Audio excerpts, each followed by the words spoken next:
The first voice, when 4-year-old Marcus began speaking in what sounded like gibberish during his afternoon nap. His grandmother, Elena, thought he was simply talking in his sleep, but when he sat up, looked directly at her with eyes that seemed far too ancient for his small face, and said in perfect, archaic Latin, "Curmi non intelligus, mater?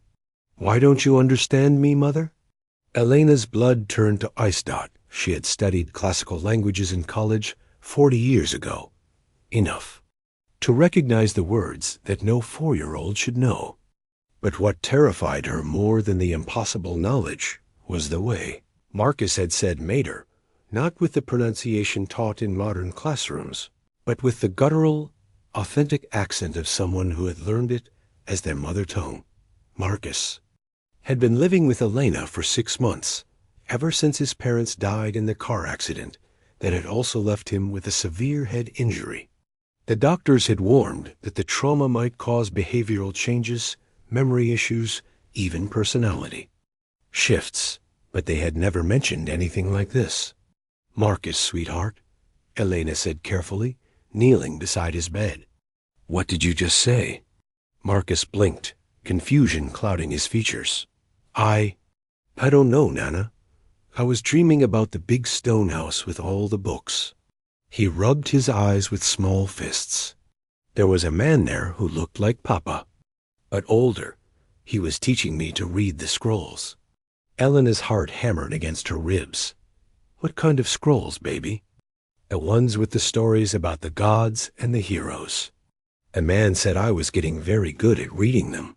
Marcus's voice carried a wistful quality that seemed impossible for a child his age. "He said I had a gift for languages, that I could speak to people from many different places." Over the next few days, the episodes became more frequent and more disturbing. Marcus would slip into what Elena now recognized as Latin, not the simplified classroom version, but complex, nuanced speech that suggested years of fluency. He would describe daily life in what sounded like ancient Rome with startling accuracy, talking about visiting the baths, watching gladiatorial games, and helping his father with his work as a scribe. But it wasn't just Latin.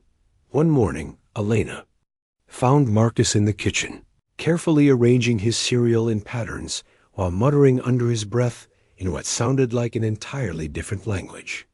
When she asked him about it, he looked up with that same ancient expression. "I'm counting in the old way," he said matter-of-factly, "before the Romans came and changed everything." Elena recorded him on her phone and spent hours researching online, trying to identify the sounds. Finally, she found a linguistic professor at the local university who specialized in dead languages, Dr. Sarah Chun. Listened to the recording with growing amazement. "This is extraordinary," Dr. Chun said during their phone call. "What I'm hearing sounds like Etruscan, a language that died out over 2,000 years ago. We have very limited knowledge of how it was actually spoken, but your grandson's pronunciation matches our best reconstructions perfectly." "That's impossible," Elena whispered. "He's 4 years old." "I know it seems impossible, but I'd like to meet with him if you're willing. What he's doing, it could revolutionize our understanding of ancient languages." Elena agreed to the meeting, though part of her feared what they might discover. Dr. Chun arrived the next afternoon with recording equipment and a collection of ancient texts. Marcus took one look at her and smiled. "You study the old words, too," he said, not as a question, but as a statement of fact. Dr. Chun's eyes widened. "Yes, I do." "Can you tell me about the old words you know?" Marcus nodded seriously. "I know the words from before the big city with 7 hills became so important. My first father taught them to me." He paused, tilting his head as if listening to something only he could hear. "He says you want to know about the sacred texts." "Your first father?" "Before I came to live with Nana. Before I was Marcus." He said it with the casual certainty of a child, explaining that the sky is blue. "I lived in the house with the red tiles, and my father was a keeper of the old knowledge." He wrote down the stories so they wouldn't be forgotten. Dr. Chun exchanged a meaningful look with Elena, then pulled out a photograph of an ancient Etruscan inscription. "Can you read this, Marcus?" Marcus studied the image intently, his small finger tracing the unfamiliar symbols. Then, in a voice that carried surprising authority, he began to translate. "Here lies Valsates, beloved son and keeper of sacred rites." He spoke with the voices of the ancestors and preserved their wisdom for those who would come after. Dr. Chun nearly dropped. "The photograph. That's exactly what our best scholars believe it says." "But Marcus, how could you possibly know that?" Marcus looked at her with patience that seemed infinite. "Because I wrote it. Not with these hands," he held up his small palms, "but with my first hands. For my first father when he went to join the ancestors." The room fell silent, except for the soft whir of the recording equipment. Elena felt as if the ground had shifted beneath her feet. This wasn't childhood imagination or the result of his head injury. This was something else entirely. "Marcus," Dr. Chun said gently, "can you tell me your name?" "Your first name?" Marcus was quiet for a long moment, his eyes distant. When he spoke, it was in Etruscan, the syllables flowing like water over stone. Then he translated. "I was called All-Tight. I lived in Tarquinia, in the time when the Romans were still just one city among many." Dr. Chun's hands were shaking as she made notes. Tarquinia had been one of the most important Etruscan cities, a center of learning and religious practice.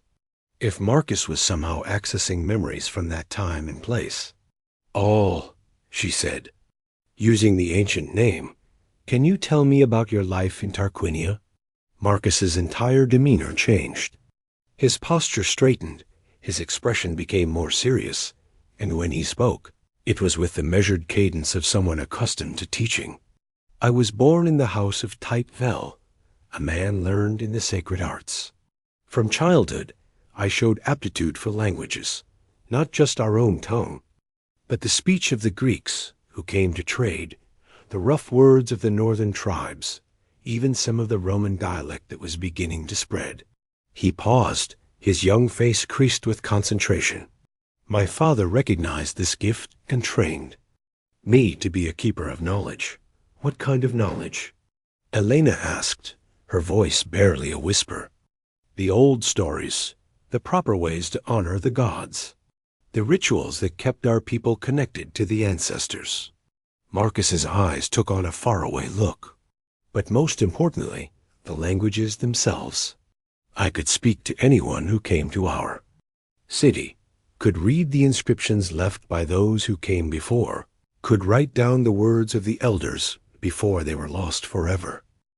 Dr. Chun leaned forward. "Oh, what happened to you? How did your first life end?" Marcus was quiet for so long that Elena began to worry he had slipped back into being just a 4-year-old boy. But then he spoke, his voice heavy with an adult's understanding of mortality. "The Romans came, not as traders this time, but as conquerors. They said our ways were old and useless, that their gods were stronger than ours." His small hands clenched into fists. "They burned the sacred texts.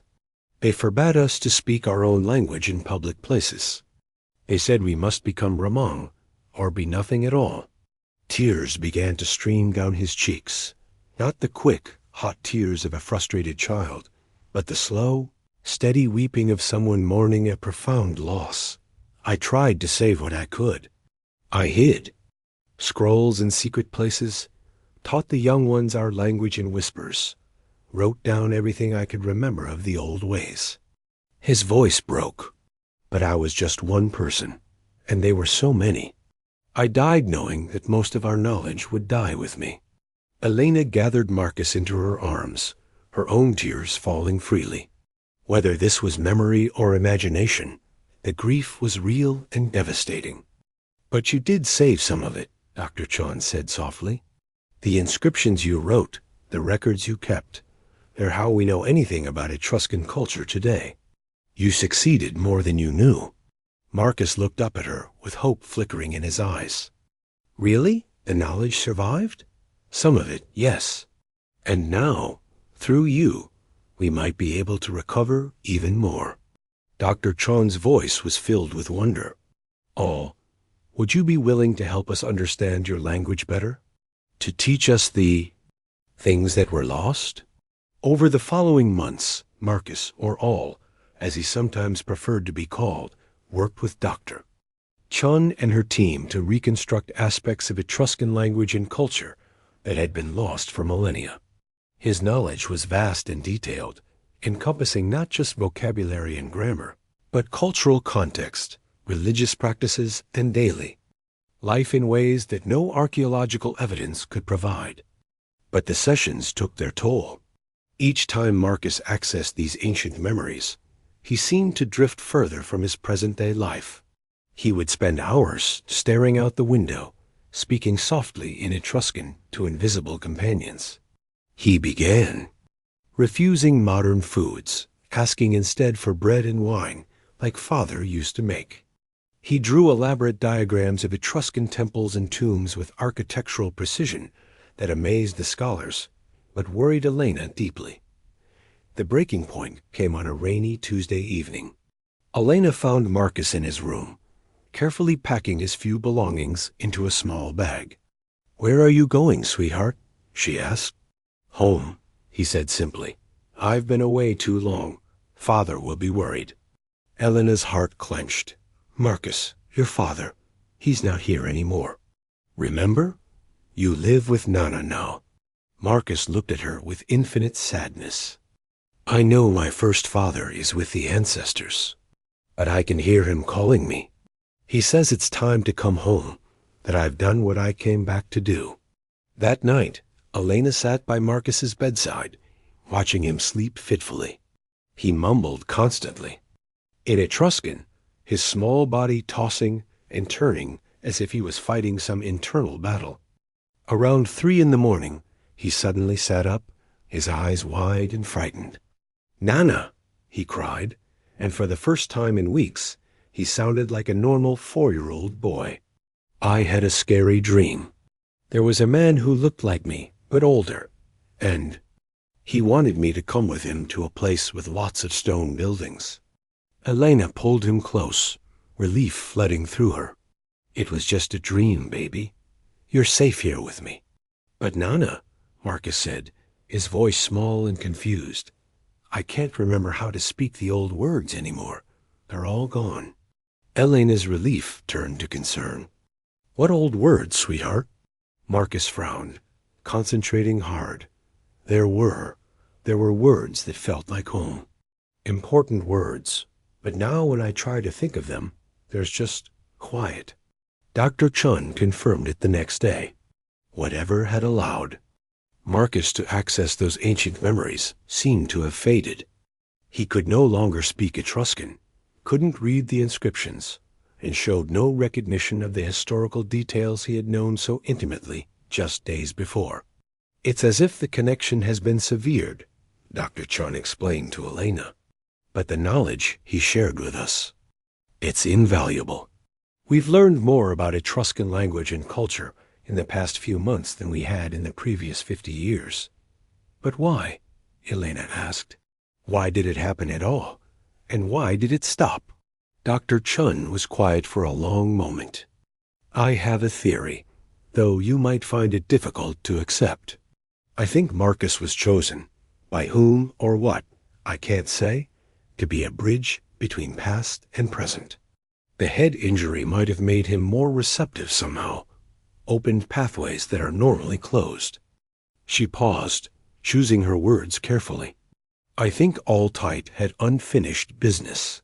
He died knowing that his people's knowledge was disappearing, and somehow, through Marcus, he was given the chance to preserve it one last time. And now that the job is done, now Marcus can be just Marcus. A little boy who's been through trauma and needs time to heal." Elena looked through the window at Marcus, who was playing in the backyard with the carefree abandon of a normal 4-year-old. He was building something in the sandbox, not the elaborate Etruscan temples he had drawn during his episodes, but a simple castle with a moat and a flag made from a stick and a leaf. "Marcus," she called, "what are you building?" He looked up with a bright smile. "A fort for my army men. Want to see?" As Elena watched her grandson play, she felt a profound sense of peace. Whatever had happened, whatever impossible connection, had briefly linked a modern child to an ancient soul, it had served its purpose. Knowledge that had been lost for 2,000 years had been recovered and preserved. A scholar's dying wish had finally been fulfilled. That evening, as she tucked Marcus into bed, he looked up at her with sleepy eyes. "Nana, sometimes I have dreams about a man who's really smart and knows lots of old stories." "Oh? What kind of stories?" Marcus yawned. "Good ones. About brave people and magic words." "And Nana?" "In the dreams, the man always says thank you." "Thank you for what, sweetheart?" "For helping him remember. And for helping other people remember, too." Marcus's eyes drifted closed. "He says the words aren't really gone as long as someone knows them." Elena kissed his forehead and turned off the light. In the darkness, she whispered a prayer of gratitude to whatever force had brought this miracle into their lives, and to the ancient soul who had trusted them with his precious knowledge. Marcus slept peacefully that night and every night after, his dreams filled not with ancient temples and forgotten languages, but with the simple joys of childhood. And somewhere in the space between memory and eternity, all tight finally rested, knowing that his life's work was complete, and that the voices of his people would never truly be silenced. Dr. Chan's research, based on Marcus's revelations, would go on to revolutionize the field of Etruscan studies. New translations of ancient texts, insights into religious practices, and a deeper understanding of daily life in pre-Roman Italy, all gifts from a 4-year-old boy who had briefly carried the memories of a scholar who died 2 millennia ago. But perhaps the greatest gift was the reminder that knowledge, like love, transcends death, that the human need to preserve and share wisdom is so powerful it can bridge the gap between ancient and modern, between the living and the dead, between what we think we know and what we're willing to believe. In the end, Marcus grew up to be a perfectly normal child, with no memory of his brief time as a vessel for ancient knowledge. But sometimes, when he was concentrating very hard on his homework, or reading a particularly engaging book, Elena would catch a glimpse of something deeper in his eyes, a flicker of the scholar he had once been, a reminder that some connections run deeper than a single lifetime. If stories like Marcus's fascinate you as much as they do me, please subscribe to our channel. We explore the mysteries of human consciousness, the unexplained connections between past and present, and the remarkable ways that knowledge and memory can transcend our understanding of life and death. Your subscription helps us continue sharing these incredible tales that remind us there's still so much we don't understand about the human experience, and that sometimes the most impossible stories turn out to be the most true.